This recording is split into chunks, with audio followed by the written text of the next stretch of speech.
In Washington, a House Republican leadership change has taken place. Kevin McCarthy replaced Eric Cantor as House Majority Leader. The challenges of leadership became immediately clear. Knowing that some members in this vote just now closed and earlier they announced that they would not walk off the floor to 3:45, I think it is possible to advise all members that it's possible to have votes later today. I am hopeful that by late this afternoon we'll be able to notify the time of it. The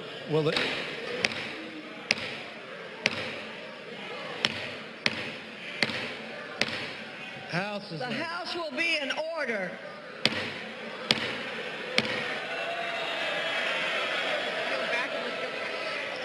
Madam Speaker, I yield back. Well, this is a meaningful promotion, believe it or not.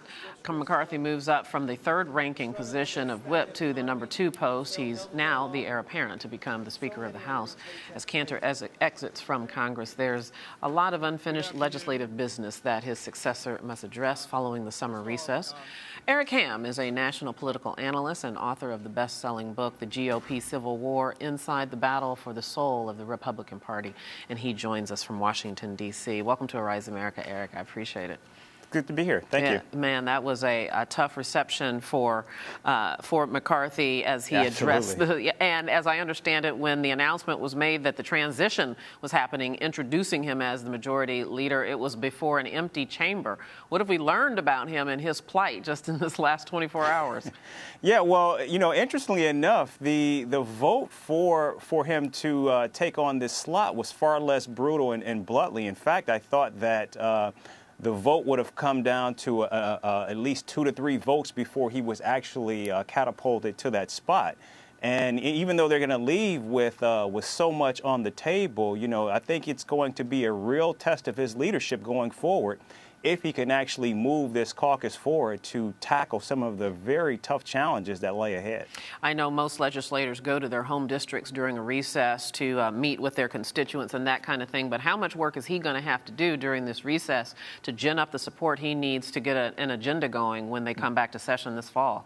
And actually, you know what, 5 weeks will simply not be enough for what he will have to do, because you have to keep in mind, a lot of these members, they're going to go home and they're going to hit the campaign trail immediately. You've got a lot of people that are running. You've got Tea Party candidates that are calling out establishment members of the GOP. So it's a very tough time, and it's very important for McCarthy to make sure that he stands both with people on the far right and those that are in the middle. So he's got a very difficult job ahead of him to make sure that he shores up both his support and ensure that the caucus is united. And then there's also, too, one thing that you got to think about.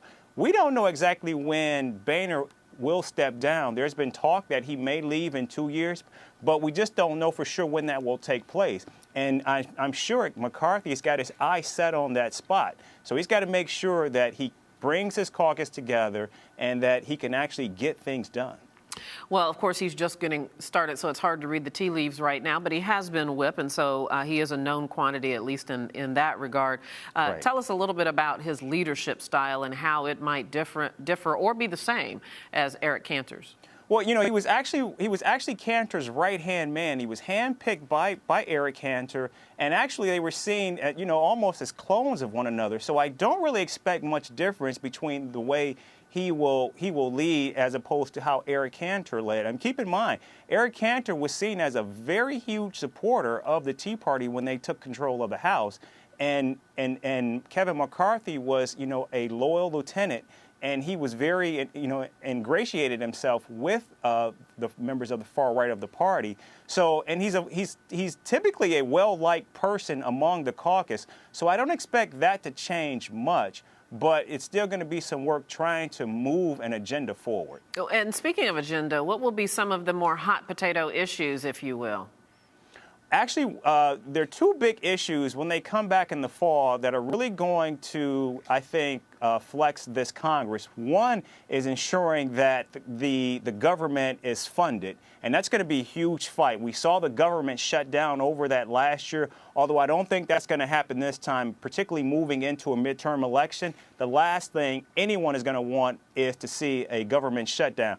But that's not going to happen, but it's still going to be tough to actually try to fund the government. And another issue that's going to be very important to look at is going to be the funding of the Export-Import Bank.